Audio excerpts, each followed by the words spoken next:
এই পৃথিবীতে সর্বপ্রথম কৃষি কাজ করেছেন কোন নবী জানেন? আদম আলাইহিস সালাম। আর এমন কোন নবী নাই আল্লাহ পাকের যে নবী কৃষি কাজ এবং পশু পালন করেন নাই। এমন কোন নবী নাই যিনি কৃষি কাজ পশু পালন করেন নাই। এটা নবীদের সুন্নাত। এরকম ভালোবাসা, কারণ নবীদেরকে মানুষকে সঠিক পথে আনতে হয়। যখন আপনি পশুপালন করবেন, কৃষি কাজ করবেন, তখন কিন্তু আপনার মধ্যে একটা ধৈর্য বাড়বে, মানুষকে নেতৃত্ব দেওয়ার একটা ক্ষমতা তৈরি হবে। তো মুসা আলাইহিস সালামকে আল্লাহ পাক 10 বছর ওই কৃষি কাজ করিয়েছেন, ফার্মে কাজ করিয়েছেন। শোয়েব আলাইহিস সালামের ফার্মে তিনি 10 বছর কাজ করেছেন। কারণ বনু ইসরায়েলের মতো একটা ছিন্ন ভিন্ন জাতিকে তাকে নেতৃত্ব দিতে হতো।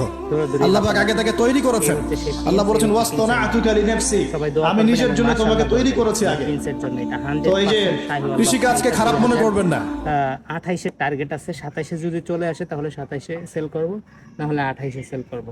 মাশাআল্লাহ 100% শাহিওয়াল বাচ্চা, ওটার মাও শাহিওয়াল। তো ধন্যবাদ সবাইকে ভিডিওটি দেখার জন্য।